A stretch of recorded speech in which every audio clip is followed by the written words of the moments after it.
The Great Spirit raised both the white man and the Indian. I think he raised the Indian first.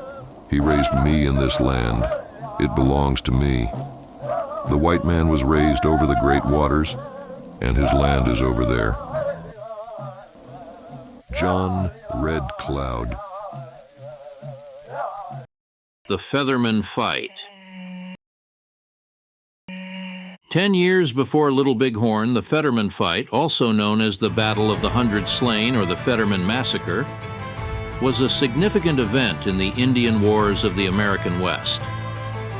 It took place on December 21, 1866, near Fort Phil Kearny, a U.S. Army outpost in present-day Wyoming.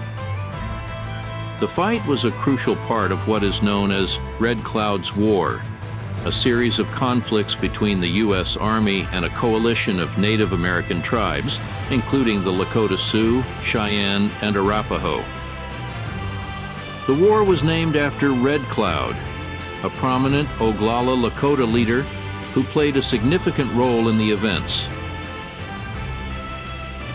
Red Cloud was born around 1822, coming of age just as the white man's incursions were ramping up along the Bozeman Trail. By all accounts, even as a young man, he displayed keen intelligence and leadership skills. But it was in the 1860s, when threats to the buffalo herds and Lakota homeland grew dire, that Red Cloud truly emerged as a visionary strategist. Since 1851, the United States had been negotiating rights of passage for settlers along the Oregon Trail, which cut through Lakota lands in present-day Wyoming. Tensions mounted as immigrants trespassed, hunted game, and spread disease. When the cycle of retaliation began, a new Lakota leader emerged, the brilliant warrior Red Cloud, who vowed to defend his people's way of life on the Powder River country against increasing incursions. What followed was a bloody conflict stretching from 1866 to 1868, as Red Cloud orchestrated devastating raids on soldiers and settlers.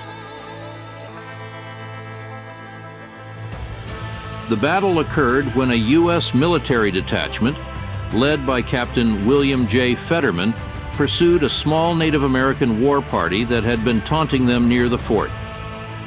Fetterman had reportedly boasted that with 80 men, he could ride through the entire Sioux Nation.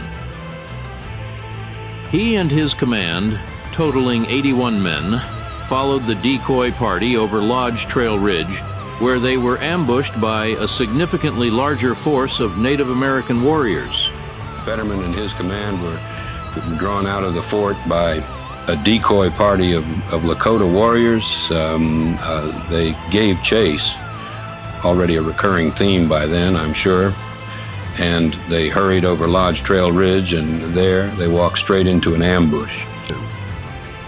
The ensuing fight resulted in the death of all Fetterman's men, making it the U.S. Army's worst defeat in the West until the Battle of the Little Bighorn 10 years later.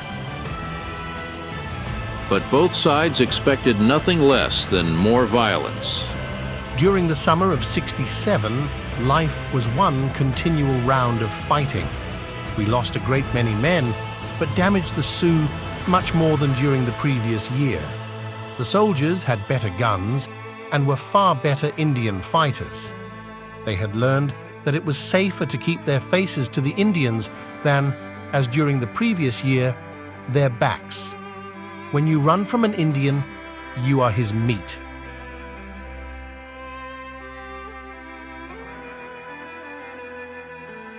The road on the little ridge where the final stand took place was strewn with arrowheads, scalps, poles, and broken shafts of spears. Not a single officer or man survived. Nearly all were heaped near the fort, having been the last refuge for defense. Fetterman and Brown each had a revolver shot in the left temple, but no valor could have saved them. Eyes torn out and laid on the rocks, noses cut off, ears cut off, chins hewn off, teeth chopped out, joints of fingers, brains taken out and placed on rocks with other members of the body, entrails taken out and exposed, Hands cut off, feet cut off, arms taken out from socket, private parts severed and indecently placed on the person. Eyes, ears, mouth, and arms penetrated with spearheads, sticks, and arrows. Ribs slashed to separation with knives. Skulls severed in every form from chin to crown. Muscles of calves, thighs, stomach, breast, back, arms, and cheek taken out. Punctures upon every sensitive part of the body, even to the soles of the feet and palms of the hand. Give me officers and men. The Indians are desperate, and they spare no one. I do not yet understand how the massacre of Colonel Fetterman's party could have been so complete.